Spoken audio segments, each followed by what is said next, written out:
존경하는 국민 여러분, 국회의장님과 의원 여러분, 2019년도 예산안을 국민과 국회에 직접 설명드리고 협조를 요청하고자 합니다. 국민의 삶을 함께 돌아보는 자리가 되었으면 합니다. 예산은 성실하게 일한 국민과 기업이 빚어낸 결실입니다. 정직하게 세금을 납부해 주신 국민과 기업에 감사드립니다. 아울러 그 결실이 어떻게 쓰이고 있는지, 어떻게 쓰여야 하는지 깊은 관심을 가져주시길 바랍니다. 먼저 내년도 예산안의 방향과 목표를 말씀드리고 싶습니다. 이는 우리 사회가 가야 할 방향과 목표를 말씀드리는 것이기도 합니다. 우리는 함께 잘 살아야 합니다. 국민 모두가 각자의 자리에서 잘 살아야 개인도 공동체도 행복할 수 있습니다. 함께 잘 살자는 꿈이 민주주의와 경제발전의 동력이 되었습니다. 함께 잘 살 수 있다는 믿음 속에서 우리는 일상에서 힘을 내며 우리의 공동체를 발전시켜 올 수 있었습니다. 국민의 노력으로 우리는 잘 살자는 꿈을 어느 정도 이루었습니다. 그러나 함께라는 꿈은 아직 멀기만 합니다. 사실 우리가 이룬 경제발전의 성과는 놀랍습니다. 올해 우리는 수출 6천억 불을 돌파할 전망입니다. 사상 최대입니다. 수출 규모로만 보면 세계 6위의 수출 대국입니다. 경제 성장률도 우리와 경제 수준이 비슷하거나 앞선 나라들과 비교하면 여전히 가장 높은 편입니다. 세계가 우리의 경제 성장에 찬탄을 보냅니다. 우리 스스로도 자부심을 가지만 합니다.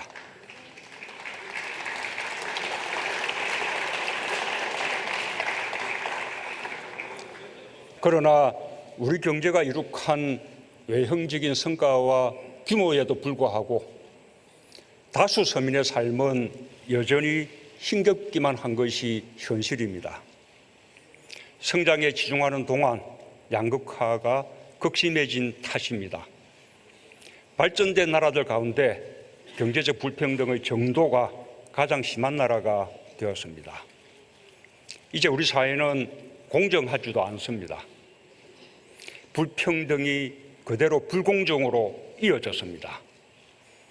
불평등과 불공정이 우리 사회의 통합을 해치고 지속 가능한 발전을 가로막기에 이르렀습니다.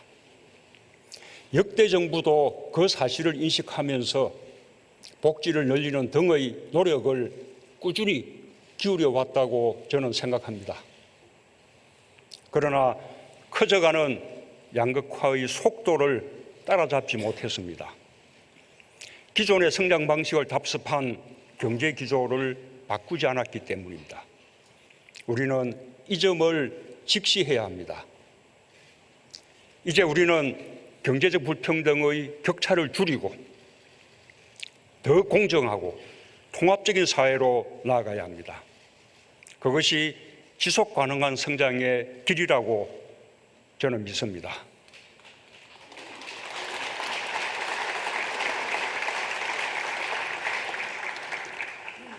지난 1년 6개월은 함께 잘 살기 위해 우리 경제와 사회 구조를 근본적으로 바꾸고자 했던 시간이었습니다. 평범한 국민의 삶에 힘이 되도록 사람 중심으로 경제 기조를 세웠습니다. 함께 잘 살기 위한 성장 전략으로 소득주도 성장, 혁신 성장, 공정 경제를 추진했습니다. 구조적 전환은 시작했지만 아직 가야 할 길이 멉니다. 전통 주력 산업인 제조업의 침체가 계속되고 있고 고용의 어려움도 해소되지 않고 있습니다. 미국의 금리 인상, 미중 무역 분쟁 등 대외 여건의 불확실성으로 금융시장의 변동성도 커지고 있어서 더욱 엄밀하게 살펴보아야 합니다. 새롭게 경제 기조를 바꿔가는 과정에서 소상공인, 자영업자, 고령층 등 힘겨운 분들도 생겼습니다. 그러나 함께 잘 살자는 우리의 노력과 정책 기조는 계속되어야 합니다. 그것이 경제 상황을 안정적으로 관리하는 한편 정책 기조 전환 과정에서 생기는 어려움을 해소하기 위해 보완적인 노력을 더 강화하겠습니다. 저성장과 고용 없는 성장, 양극화와 소득 불평등, 저출산 고령화, 산업 구조의 변화 같은 구조적인 문제는 단기간에 해결하기 어려운 과제입니다. 우리 경제 체질과 사회 구조가 근본적으로 바뀌고 성과가 나타날 때까지 시간이 걸릴 수밖에 없습니다. 경제 불평등을 키우는 과거의 방식으로 되돌아갈 수는 없습니다. 물은 웅덩이를 채우고 나서야 바다로 흘러가는 법입니다. 전환 과정에서 발생하는 고통을 함께 이겨내겠습니다. 분담하고 협력하는 가운데 우리는 누구나 인간다운 삶을 보장받고 함께 공존할 수 있게 될 것입니다. 국가가 국민의 삶을 전 생애에 걸쳐 책임지고 기업이 사회적 책임을 다하며 개인이 일 속에서 행복을 찾을 때 우리는 함께 잘 살 수 있습니다.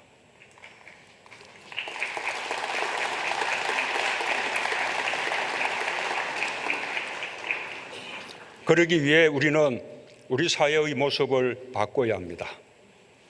사회 안전망과 복지 안에서 국민이 안심할 수 있는 나라가 되어야 합니다. 공정한 기회와 정의로운 결과가 보장되는 나라가 되어야 합니다.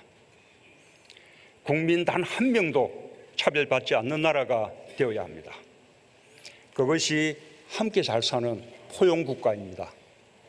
우리가 가야 할 길이며 우리 정부에게 주어진 시대적 사명입니다. 이미 세계은행, IMF, OECD 등 많은 국제기구와 나라들이 포용을 말합니다. 성장의 열매가 모두에게 골고루 돌아가는 포용적 성장과 중하위 소득자들의 소득 증가, 복지, 공정경제를 주장합니다. 우리 정부가 추구하는 포용도 같은 취지입니다. 포용적 사회, 포용적 성장, 포용적 번영, 포용적 민주주의에 이르기까지 배제하지 않는 포용이 우리 사회의 가치와 철학이 될 때 우리는 함께 잘 살게 될 것입니다. 국회에서 함께 힘과 지혜를 모아주시기 바랍니다.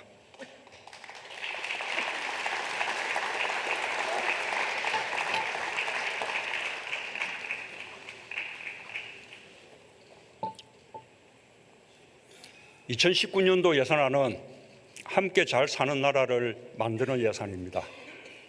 포용국가를 향한 중요한 첫걸음이 될 것입니다. 존경하는 국민 여러분, 의원 여러분, 포용국가가 지금 내 삶과 어떻게 관련되는지 실감나지 않을 수 있습니다. 몇천억, 몇십조 하는 예산상의 숫자만으로 와닿지 않을 것입니다. 저는 오늘 2019년도 예산안이 시행될 때 우리의 삶이 어떻게 달라지는지 어느 4인 가족을 가정하여 말씀드리고 싶습니다. 열심히 일하는 30대 여성과 남성이 만나 가정을 꾸렸습니다. 어머니를 모시고 출산을 앞둔 부부는 준비해야 할 것도 또 걱정할 것도 많습니다. 포용국가에서 출산과 육아는 가족과 국가 모두의 기쁨입니다. 따라서 부담도 정부가 함께 나누어야 합니다. 출산급여는 그동안 고용보험 가입자에게만 지원되었지만 내년부터는 고용보험에 가입되지 않은 비정규직, 자영업자, 특수고용직 등의 산모에게도 매달 50만 원씩 최대 90일간 정부가 출산급여를 지급합니다. 산모는 건강관리사에게 산후조리 도움을 받을 수 있습니다. 아빠는 기존 3일에서 10일간 유급 출산 휴가를 쓸 수 있게 되고, 중소기업의 경우 정부가 5일치 급여를 부담합니다. 엄마와 아빠가 번갈아 육아휴직을 할 때 두 번째 휴직 부모의 혜택을 더 늘렸습니다. 두 번째 휴직하는 부모는 첫 3개월간 상한액을 250만 원까지 올린 육아휴직 급여를 받습니다. 이후 9개월의 급여도 통상임금의 50%를 받게 됩니다. 올해 9월부터 한 아이당 월 10만 원 아동수당이 지급되고 있습니다. 아기 분유와 기저귀값 걱정을 덜 수 있습니다. 내년에 도입하는 신혼부부 임대주택과 신혼희망타운은 부부의 내 집 마련 꿈을 앞당겨 줄 것입니다. 정부가 금리 차익을 지원해 최저 1.2%의 저금리로 사용하고 30년 동안 나누어서 상환할 수 있게 함으로써 대출 부담도 덜어드리겠습니다. 부부 중 한 명이 올해 중소기업에 새로 취업한다면 청년 내일 체험 공제에 가입할 수 있습니다. 3년이 되면 3천만 원의 목돈이 만들어집니다. 더 좋은 직장을 희망한다면 근로자 내일 배움 카드로 연간 200만 원까지 교육훈련비를 지원받을 수 있습니다.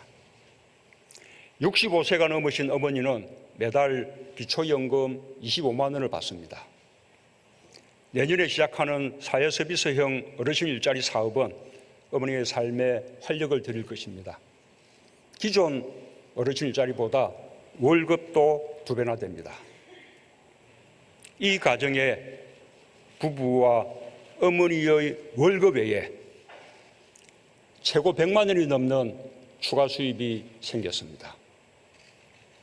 공공임대주택은 10년 후 분양 전환으로 완전한 내 집이 될 수 있습니다.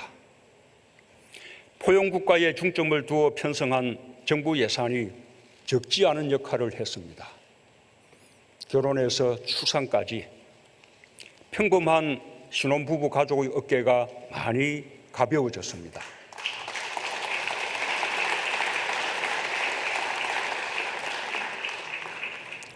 존경하는 국민 여러분, 의원 여러분, 이제 2019년 예산안의 특징과 주요 내용을 말씀드리겠습니다.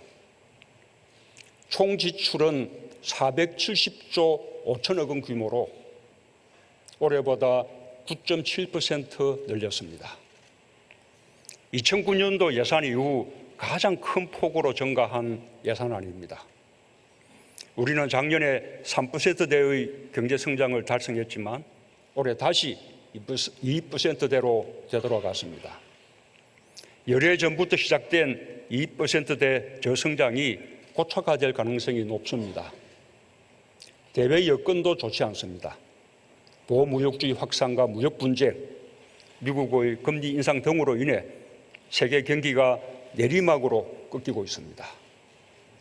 대외 의존도가 큰 우리 경제에 더 큰 부담이 될 수 있습니다. 따라서 재정이 보다 적극적인 역할을 할 때입니다. 작년과 올해 2년 연속 초과 세수가 20조 원이 넘었는데 늘어난 국세 수입을 경기 회복을 위해 충분히 활용하지 못했다는 아쉬움이 있습니다. 재정 여력이 있다면 적극적인 재정 운용을 통해 경기 둔화의 위험에 선제적으로 대비하고 일자리 양극화, 저출산, 고령화 같은 구조적인 문제에 본격적으로 대응해야 합니다. IMF, OECD 등 국제기구들도 재정 여력이 있는 국가들은 재정을 확장적으로 운영할 것을 권고하고 있습니다. 내년 예산안은 세수를 안정적이면서 현실적으로 예측하고 늘어나는 세수에 맞춰 지출 규모를 늘렸습니다. 우리나라는 국가 채무 비율이 세계적으로 낮은 편이지만 재정 건전성을 위해 국가 채무 비율을 높이지 않으면서 재정이 꼭 해야 할 일을 하는 예산으로 편성했다는 말씀을 드립니다.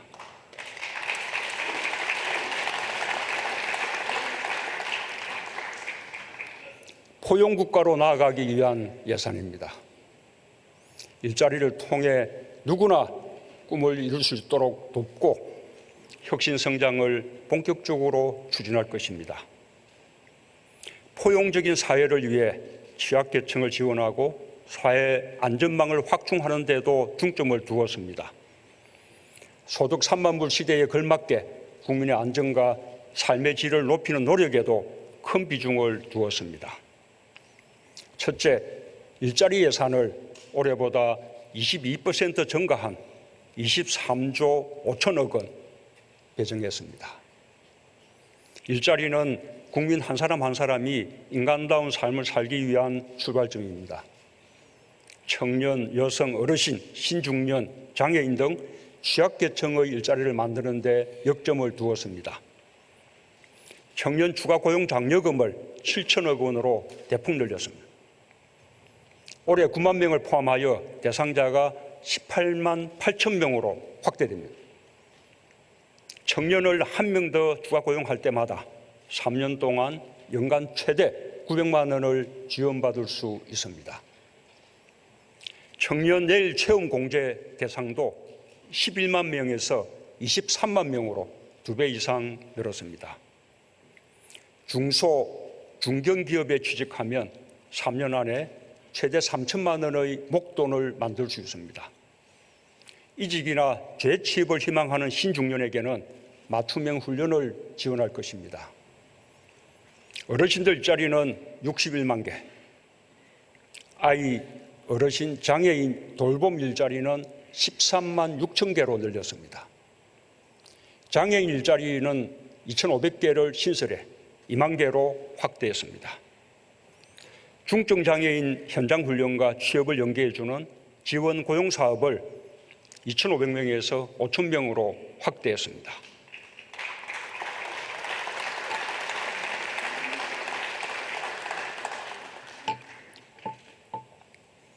둘째, 혁신성장 예산을 크게 늘렸습니다. 경쟁력 있는 중소벤처기업을 육성해 성장과 일자리에 함께 도움을 줄 것입니다. 연구개발 예산을 사상 처음으로 20조 원을 돌파한 총 20조 4천억 원으로 배정했습니다. 기초연구, 미래원천기술 선도투자와 국민생활과 밀접한 연구개발을 대폭 확대했습니다. 혁신성장을 위해 데이터, 인공지능, 수소경제의 3대 전략 분야와 스마트 공장, 자율주행차, 드론, 핀테크 등 8대 선도 사업에 총 5조 1천억 원의 예산을 투입합니다. 혁신창업은 혁신성장의 기본 토대입니다. 지난 8월까지 7만 개의 법인이 새로 생기고 2조 2천억 원의 신규 벤처 투자가 이루어졌습니다. 경제 여건이 어려운 가운데서도 모두 사상 최고를 기록했습니다. 특히 신규 벤처 투자가 대폭 늘어났습니다. 단지 혁신 성장뿐 아니라 우리 경제에 희망을 주는 지표들입니다.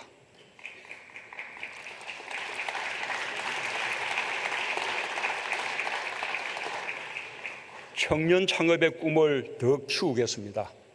시제품 제작, 마케팅 등에 필요한 자금을 바우처 형식으로 최대 1억 원까지 받을 수 있습니다. 창업부터 성장과 재창업에 이르기까지 기업 단계별로 맞춤형 지원을 강화하겠습니다. 일자리 창출 촉진 자금을 신설하고 창업 성공 패키지 지원을 확대해 창업 생태계가 활성화되도록 지원하겠습니다. 혁신 성장을 위한 규제 혁신도 속도감 있게 추진하고자 합니다. 그동안 의료기기, 인터넷 은행, 데이터 경제 분야에서 규제 혁신이 이루어졌습니다. 한국형 규제 샌드박스는 기업의 신기술과 신제품의 빠른 출시를 지원하게 될 것입니다.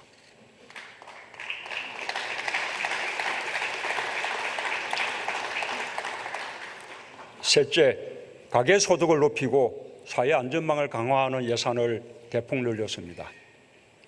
일하는 저소득 가구에게 지원하는 근로장려금은 소득주도 성장에 기여하고 포용국가로 나아가기 위한 핵심 정책입니다. 근로장려금 예산을 올해 1조 2천억 원에서 3조 8천억 원으로 대폭 확대했습니다. 연령 기준을 없애고 소득과 재산 기준을 완화해 지원 대상이 166만 가구에서 334만 가구로 크게 늘었습니다. 이중 자영업을 하는 115만 가구도 똑같은 혜택을 받습니다. 최대 지원액도 단독 가구는 85만 원에서 150만 원으로, 헛벌이 가구는 200만 원에서 260만 원으로, 맞벌이 가구는 250만 원에서 300만 원으로 늘어납니다. 생계, 의료, 주거, 교육 등 기초 생활을 보장하기 위한 예산을 올해 11조 원에서 12조 7천억 원으로 늘렸습니다. 기초연금과 장애인연금은 당초 인상 계획을 앞당겨 소득 하위 20% 어르신 150만 명과 생계, 의료급여 수급 대상 장애인 16만 명에게는 바로 내년 4월부터 월 30만 원을 지급할 계획입니다. 그동안 정부의 손길이 부족했던 분야도 많습니다.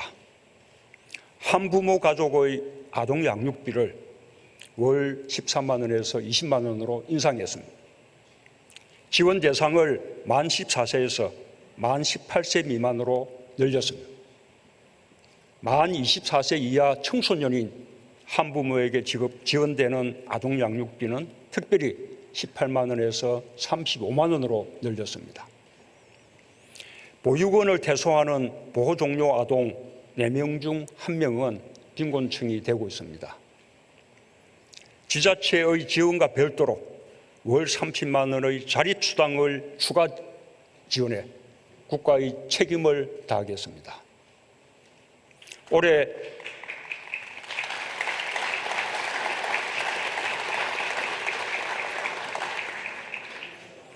올해 발달장애인에 대한 생애 주기별 종합대책을 마련했습니다. 이에 따른 예산도 반영했습니다. 영세 소상공인과 자영업은 우리 경제의 중요한 구성원입니다. 최저임금 인상에 따른 어려움을 함께 극복하기 위해 일자리 안정자금을 내년에도 2조 8천억 원 반영했습니다. 카드 수수료 부담을 줄이기 위해 소상공인 간편결제 시스템을 구축해 우선 내년에 100만 점포를 지원하고 저금리 특별대출 2조 원, 신용보증 2조 원 확대도 추진합니다. 1인 영세 자영업자에 대한 고용보험료 지원 대상을 대폭 확대하고 지원 기간을 2년에서 3년으로 늘렸습니다.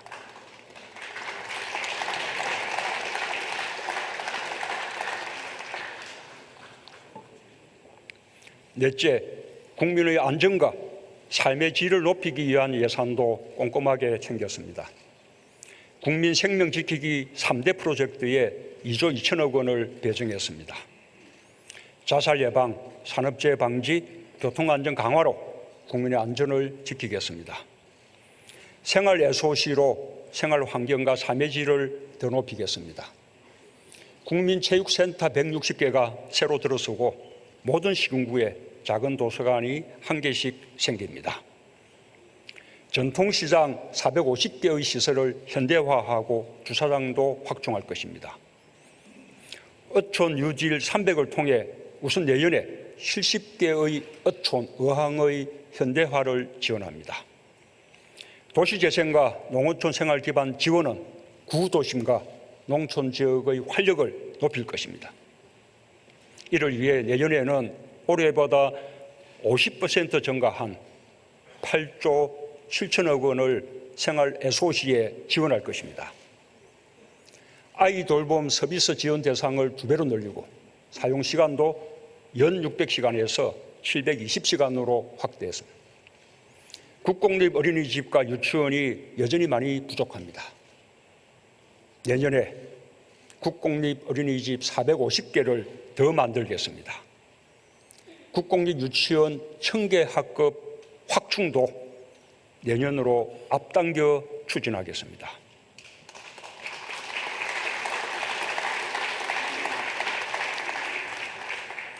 아울러 아동의 학습권을 보장하고 교사의 처우 개선으로 더 좋은 교육이 이루어지도록 하겠습니다. 초등학교 입학 후 온종일 돌봄도 대폭 확대하겠습니다. 존경하는 국민 여러분, 의원 여러분, 포용국가와 더불어 지속가능한 대한민국을 이끄는 또 하나의 축은 평화의 한반도입니다. 지난 1년 사이 3차례 남북 정상회담과 역사적인 북미 정상회담이 개최되었습니다. 남북은 군사 분야 합의서를 통해 한반도에서 남북 간의 군사적 충돌 위험을 완전히 제거했습니다.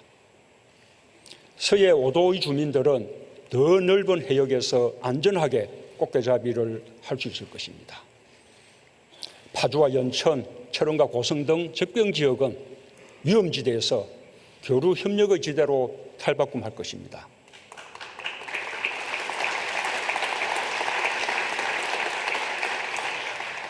이제 남과 북, 미국이 확고한 신뢰 속에서 한반도의 완전한 비핵화와 항구적 평화를 이뤄낼 것입니다.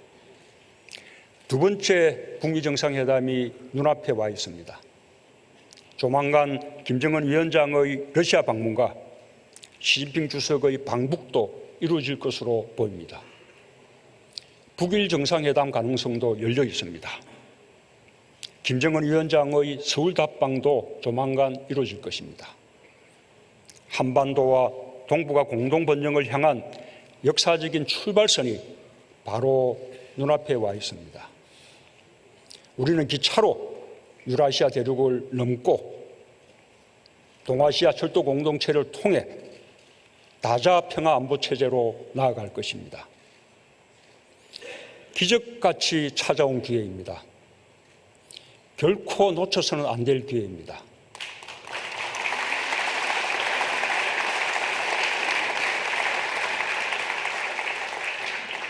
튼튼한 안보, 강한 국방으로 평화를 만들어 가겠습니다. 평화야말로 우리 경제의 새로운 성장 동력이 될 것입니다. 이를 위해 국방 예산을 올해보다 8.2% 정액했습니다.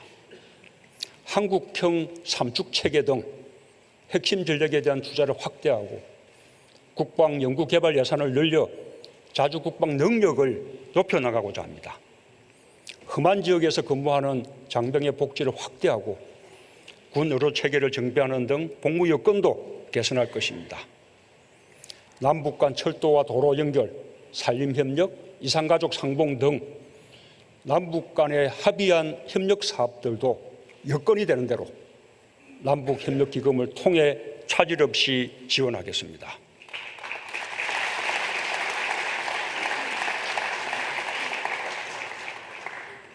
존경하는 의장님과 국회의원 여러분, 나라다운 나라, 정의로운 대한민국은 우리 정부의 확고한 국정지표입니다. 국민은 일상에서의 작은 불공정도, 조그마한 부조리도 결코 용납하지 않는 사회를 원하고 있습니다.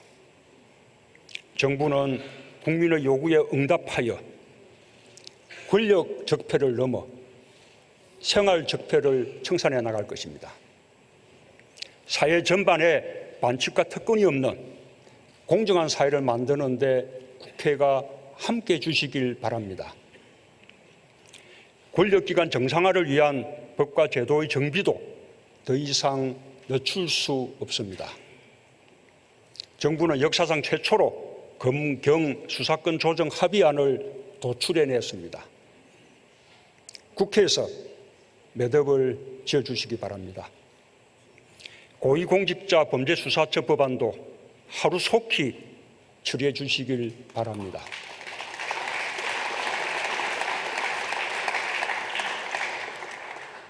국정원은 국내 정보를 폐지하는 등 스스로의 노력으로 개혁을 추진해 왔습니다. 국회가 국정원법 개정을 마무리해 국민의 정보기관으로 다시 태어날 수 있도록 해주십시오. 이번 정기국회의 거는 국민들의 기대가 매우 큽니다. 어려움을 겪고 있는 서민과 소상공인, 자영업자의 아픔을 들어주십시오. 민생 법안에 대해 초당적인 협력을 기대합니다.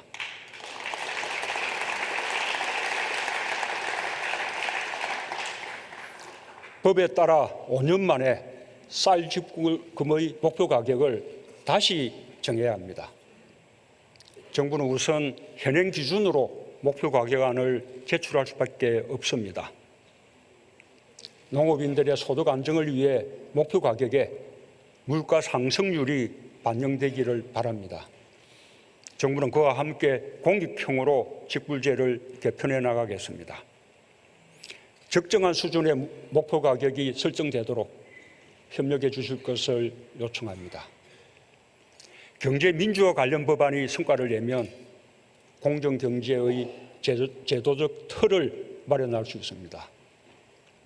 규제혁신 관련 법안은 혁신 성장의 속도를 내기 위해 반드시 필요합니다.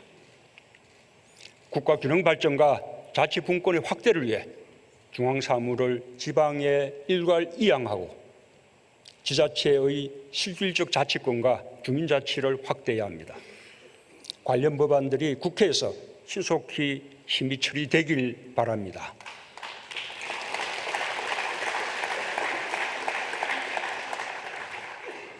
아울러 전 세계가 한반도를 주목하고 있는 이때 우리 스스로 우리를 더 존중하자는 간곡한 요청 말씀을 드립니다. 우리 정부와 미국 정부가 북한과 함께 노력하고 있는 한반도 비핵화와 평화 프로세스에 국회가 꼭 함께 해주시길 부탁드립니다.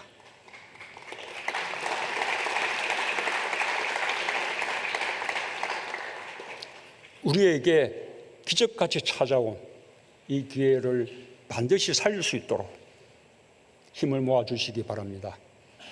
우리가 이 기회를 놓친다면 한반도의 위기는 더욱 증폭될 수밖에 없습니다. 절대로 그런 일이 일어나지 않도록 우리가 할 수 있는 모든 노력을 다해야 한다는 노심초사의 마음을 함께 해주십시오.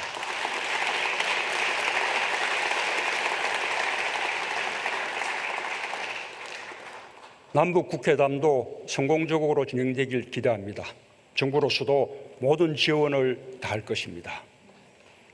국민의 삶을 더 나아지게 하고 한반도의 평화를 정착시키는 일에 정부와 국회, 여와 야가 따로 있을 수 없습니다. 11일부터 시작하기로 국민들께 약속한 여야정 국정상설협의체가 협력 정치의 좋은 틀이 되길 바랍니다. 우리는 함께 잘 살아야 합니다. 우리는 함께 잘 살 수 있습니다. 평화와 번영의 한반도, 포용국가를 향한 국민의 희망이 이곳 국회에서부터 피어오르길 바람하지 않습니다. 감사합니다.